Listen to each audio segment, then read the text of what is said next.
OpenGL Part 4. Today we're going to talk about modernizing this a little bit. We're going to go up to a newer version of OpenGL. We're going to be looking at OpenGL 4.3 and newer. So we're going to depreciate some of those old things. We're going to start doing things in a new way. Mainly what we're going to do today is we're going to talk about how to check your version and check everything to make sure you're on this more modern version, because we're going to be getting deep into shaders. And a lot of this shader stuff works in a certain way.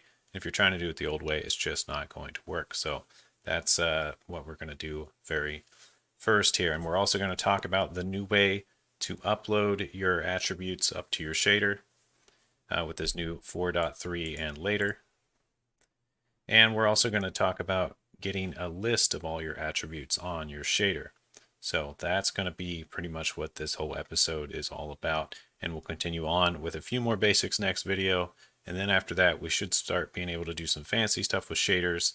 And as long as you follow along, you should be able to basically learn all about shaders and do super cool stuff with them. And this translates pretty well to Vulkan and DirectX as well, because even if you write shaders in GLSL, which is what we're going to be using here, you can compile those into other types. So yeah, buckle up. Let's just jump right into it. Now, of course, this code is up on GitHub, and there's going to be quite a few changes since the last episode. So let's talk about what we're going to do first. We're going to set this core profile of OpenGL, which basically means we're not going to use any backwards compatible depreciated stuff. And that's what this forward compat means as well. True. And we're just targeting 4.3. You can go newer. You can go all the way up to 4.6 if you want, and all this stuff should work. But if you start going older, it's not going to work. So that's the whole point of this print OpenGL info here. We want to make sure we're on the latest version. Now, really, since I have like a little logger class, I probably should just log it. But I didn't. I just printed it to console for now. So maybe I'll do that later. Or if someone wants to make the change up on GitHub, I'll give you a little shout out in the next video for making those changes to log that instead. Also, the logger needs a date stamp, so if anyone wants to mess with that, feel free. I'm just not doing it because I'm looking at other stuff and I don't want to get distracted by non-OpenGL stuff, basically. Now, to print this OpenGL stuff, you do have to do this glad load proc thing first. Like if you try to do this before you context your window, it won't work. So just keep that in mind. So all this function does is it calls these GL with these GL get string functions with these enums to ask it what to get or tell it what to get. So we're going to get the string, a string of the vendor, and this GLU byte is just a unsigned character byte. Basically, it's basically a string if you're not too familiar with what all that is. So, or a const char array, which is basically a string. All right, so we're going to look at the vendor, the renderer, what version we're on, and you can also look at the version with integers too, with get integer, and also we want to look at the shading language. So if we go ahead and run this, we'll see what it gets here. So this is just something you want to be able to do. As you can see, I changed the triangle. We'll get to that in a little bit, but we're just looking at these lines right here. So the vendor, it says NVIDIA Corporation because I have an NVIDIA graphics card and NVIDIA drivers. The get renderer, it tells us what graphics card we're using, how it's plugged in, and the instruction set. And the version is, it's going to say the version of OpenGL and our video card and our graphics driver. So this stuff can all be relevant for when you're troubleshooting. And we can also grab those with the integer, just the version. So you might want the integers for doing a comparison to say, if you want your program to yell at somebody and say, hey, update or something, you know, it's easier to compare the integers rather than a string. So that's always handy. And last, the shading language. So the shading language, it basically tells us what version, 4.3. Now, these aren't necessarily the same, but starting with, I think, version OpenGL 3.3 and later, these started matching up. So the version and the shading language are going to be the same. But it also says what we're compiling with, because of course your shader is compiled and put on the graphics card. Your shader is essentially a program that runs on the graphics card. So usually when you programmed to run on your CPU and RAM. Well, shader programs run on your GPU. So that's the big difference. And they're all about doing the massive multi-threaded stuff and doing cool stuff with pixels and making your games look sweet and all that, or whatever you're doing. So it just tells us the NVIDIA via CG compiler, and you can go Google CG compiler if you wonder what it is. It's basically the shader compiler from NVIDIA. Okay, so that's pretty much it for checking the info. You just use these functions, make sure you got the right stuff, and if you're questioning or running into confusing things. All right, now let's take a look at the new modern way to upload your vertices. Now, what I mean by all that, because that probably sounds like a mouthful of confusing stuff if you've never heard that before, is basically, well, you have your shader program here, and ours are right here. Now, the shader, it starts out as a lump of text code just like any other program does, but this is well, it's just a string that we compile into a program and put it up on the video card. So here it is. We have some inputs of a vertice position and a vertice color. So these do work in a pipeline, and this vertex shader is the very first one. There are a bunch of others, which we will get into later, but we're going to keep it super simple right now because I don't want to get sidetracked too much and make this too confusing. But it goes from the vertex shader, and then it goes to the fragment shader, also called a pixel shader. This is what determines what color each pixel on your screen or window is. So based on the position and the color, we do whatever calculations we need. Here we're just going to assign, so they pass through. These are essentially called a pass through in this case. And yeah, then at the end here, we just say our color equals that fragment color. So let's move forward a little bit. We got the load shader in there. That is exactly the same as it was before from the last episode. No changes to the load shader. But the big change we do have here is the way we're doing our data. We're still starting them out as an array, just a float array, because that's really simple. And you can see we have 9 locations here for the positions, which are just 3 dots. Like there's one of the points, there's one of the points, dots. You know, I'm kind of interchanging the words. There's the other one. So that's just locations on a screen to make a triangle. And color data, these correlate with each point here. Like this one is going to line up here and be red. This one is going to line up here and be green. And this one is going to be blue. And then we're going to still use that element buffer array because it's faster. It's very simple. We just want the 3 points of the triangle. All right, now here's where the big change comes in this upload mesh function. So now we are going to pass it the position data, the color data, the size of those arrays, which we're using this macro for. So this is kind of an old, well, I don't know if you want to call it a macro. What would it be? I don't know. It's just a calculation. So the size of position data is going to give you the entire size of this full array, which is going to be 9 floats. So 9 times whatever, and then divide it by the size of one of those floats, or position 0. So divided by the size of the first one. And basically what this ends up turning into is the size of the array, or in this case, 9. So we just want to tell how many, because when we pass these to the function, all it is a pointer to the very start of the array. It doesn't necessarily know what size it is, so we got to pass it the size too. And we're doing the same thing with the elements and also passing the size of the elements. And the point of doing it this way is if this changes or grows or shrinks, then this function still passes in the proper size. Kind of just a C thing. All right, so let's go to this function and take a look at our new way of doing it. There's our old way. I'm leaving it in here. You can make a vector full of the vertices and just call it a mesh and upload it the old way. But the old way has a few things that are a little confusing or hard to understand. Mainly, when we do this GL vertex attrib pointer thing, it combines the functionality of a couple things. It's giving multiple pieces of info in one function. So in this new way of doing it, we're kind of just separating it out, because rather than buffer the data of a mesh all at once, which if we look at this vertex, it is the position and color all in basically one array. So yeah, we can do that. We can buffer it all at once and then say and do the offset and stride thing that I may have talked about last episode. But instead of that, we're going to do it the new modern way, which they recommend doing now because it's supposed to be a little bit more clear. And I would agree, it's a bit more clear. So it's just this function. I'm going to walk through it a little. I'm going to kind of summarize. I'm not going to get into a ton of detail.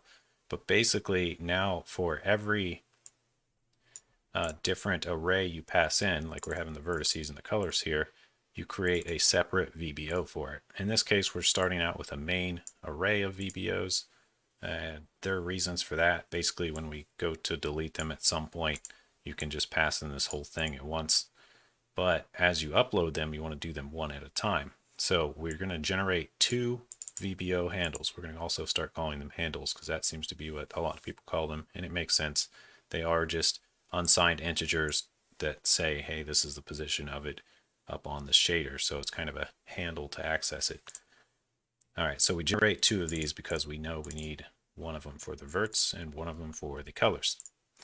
So then we also do this thing. We make another unsigned int and we give it a logical name, position buffer handle, and we say it is the first element in these handles. I'm going to do the same thing with the color for the next one. And then we're going to go ahead and bind our new buffer for the position as an array buffer and buffer the data of just the verts. And this is where we need that size of, because we do say, well, there's the data for the verts and it's a pointer. So as I was talking about pointers, this pointer here is just a pointer to the start of that array. So it does need to know what size with this v count. So this needs to know how much to buffer, and it's going to be 9 times the size of a float. So that should buffer the correct amount of data. And of course, static draw because it's not going to be changed. All right, and we do the same thing for the color. We bind the color buffer handle and upload it as well. And it's the same size because each one correlates. So that's why we only need to do this vcount once, because these are always going to be the same size in our case. And going forward, we'll change things and update it as we need to. All right, so these buffer objects are not really accessible because they need to be organized within a vertex array object, which is what we're going to set up next. So we set up this, we generate one vertex array. Now this is sort of like, just think of it as a box that contains all the VBOs plus the elements. So it's like all the data we need for this particular mesh is going to be stored within this, because otherwise these are just all separate. So we need to group them together basically with this VAO. Okay, so we generate one and then we bind it. And OpenGL is smart enough to know what it is, because some of this stuff is just assumed. Like once you bind this vertex array and then you enable position 0 and enable position 1 with this vertex attrib array, it's going to be looking for these buffer arrays that we made earlier. But we haven't said where they're at yet. We've just enabled 0 and 1. Well, the handles are called 0 and 1. That's really just a position in these. So we'll get to that here. So then we do a bind vertex array 0, and it is, here's where it figures out which one it is. So we got to enable it. I think you can do this enable later, like you could do it after, but I like doing it before. That's how most people seem to do it. And we're going to go ahead and give it the info it needs about it. So it's basically, this is how large each element is right there. So it's size of a float times 3 because each point is an XYZ, which is 3 points. And this is the position, I believe. This is the buffer name. This is where it starts in the data on that array, I believe. And same with the color. And then next up, we do this vertex attrib format and vertex attrib binding. So this is kind of where it gets separated, where it's different than this pointer thing. It's just all of this here. So we tell it what format it is. We once again, the location, how big it is. It's 3 elements, and then float, whether it's normalized, and I can't remember what this last one is, but it's pretty much always going to be 0 in our case. And then this binding. Now this binding is a new thing that we never used before, but it's basically how you map it to the location in the shader. Because before this was kind of just assumed with these, and that's all you had. There was nothing really saying, well, let's take a look at our source here. Put this over here. Let's look at our shader real quick. So we have location 0 and location 1. So before, this was basically just kind of assumed that they would line up correctly, but not necessarily guaranteed. Now we can specifically say, okay, bind the 0 to the 0. So it'll literally bind this vert position to the 0 here, which is also a vert position. But you can map these however you want. You can map it to 3 or 4 or whatever. So you can do kind of special stuff there. But we're just keeping them lined up because that's nice. That it's supposed to make it more clear. And we do the same thing with the float. We map 1 to 1 here, so it lines up here. So it lines up from from here to here, all the ones going to 1. Hope that makes sense. I know it's kind of a little bit to wrap your head around, but once you do it a few times and just kind of make sure it lines up and those are all the same as you go through and walk through it, it'll work. And then we're just going to bind our elements. This is all the same as before. We just want to get those in the VAO as well. Now, one thing I noticed is you can't delete your buffers for the VBO and elements because really we're only going to return the VAO. That's the only one we need to keep. And the element size because we need to iterate through all those when we draw. So that's why we're returning a draw details with VAO and elements. But yeah, when you delete these, you have some errors, whereas before we would delete them at the end and it was fine. So I'm not entirely sure why that is, but yeah, just don't delete them is the point there. All right, and that's the big change there. So I believe there was just one more thing we wanted to cover, and that was getting a list of these attribute arrays. So you have your shader here, you have all this stuff, but once it's like pushed up to your graphics card and your program is running, you don't necessarily have an easy way of seeing these. You can go look at your shader and kind of try to take a look at it, but there is actually a way to get them with the OpenGL stuff. And so we're going to talk about that real quick because that's what we're going to do. And that is, let's go scroll down here. We do it right here. I built a query attrib arrays function, or query attribs.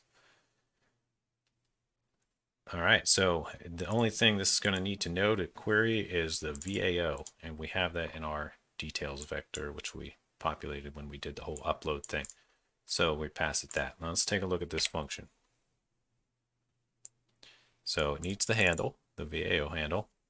Should probably name it that because it'd be a little more clear, like VAO handle. Forget it. You guys will figure it out. All right, so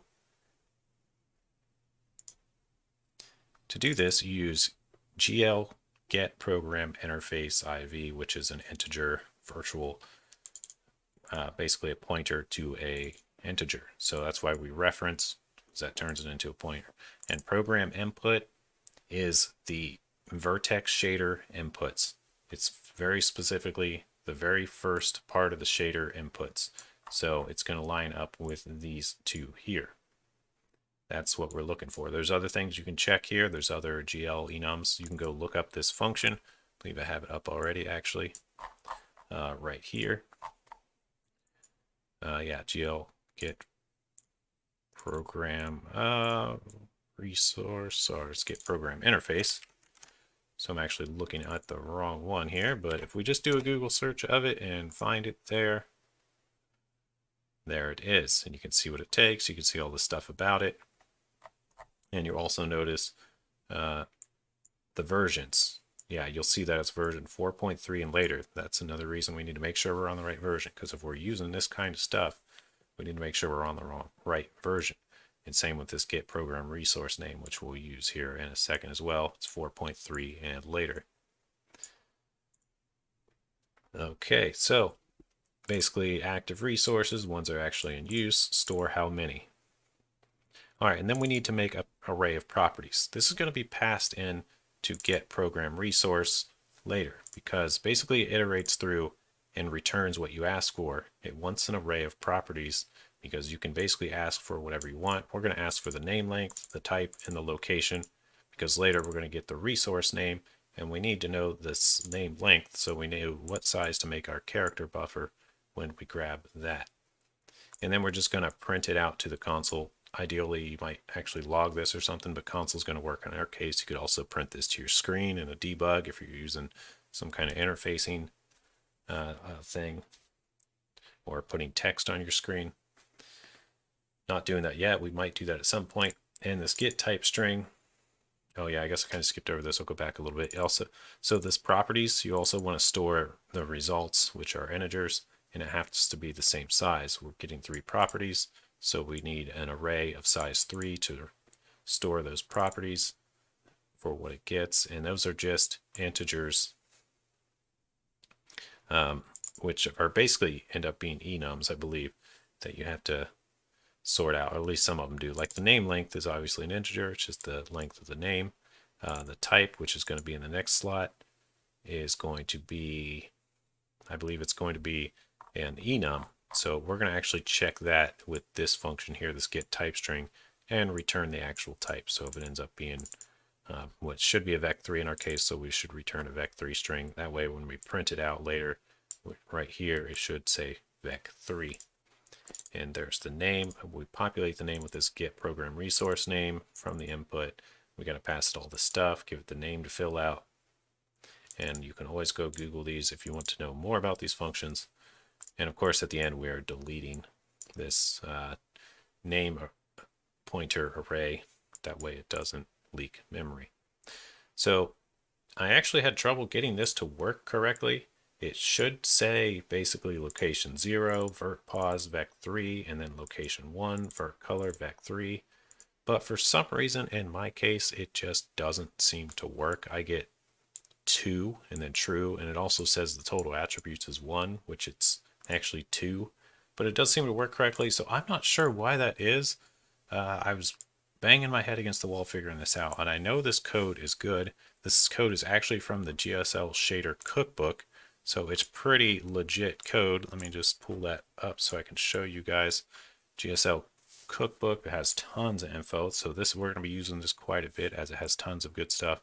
But yeah, in here they do have some code for printing these and stuff. Like I use this get type string function, and I added a few things to it, like the true and false, because there's more. This is just kind of an example function. And somewhere in here, yeah, here we go. The get print active attribs. This is basically what we're using, is this code here for OpenGL 4.3 and later. This exact code, but in my case it doesn't work. I'm not sure why. I'm willing to bet I'm doing something wrong, but I don't actually know, because I've checked and checked and checked and it seems like it's fine. I also did some more searching and tried some other methods which had similar problems. They seemed to almost work, but not quite. So I left those in here commented out. If anyone wants to pull this down from GitHub, and if they can figure it out and push the changes back up, I would really appreciate it. It would also help me figure out what the heck I'm doing wrong, because honestly, I don't know. I could probably, it's one of those things where you feel like you could check forever and you'll never figure it out, but there must be just like one little problem somewhere that I'm missing.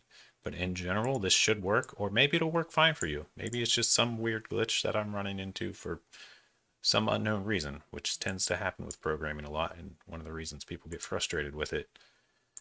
All right, but that is basically it. We have talked about checking your version of OpenGL with this type of code to make sure you're using the right type. We've talked about making sure you're on 4.3 or later. You can do that with GLFW in these versions.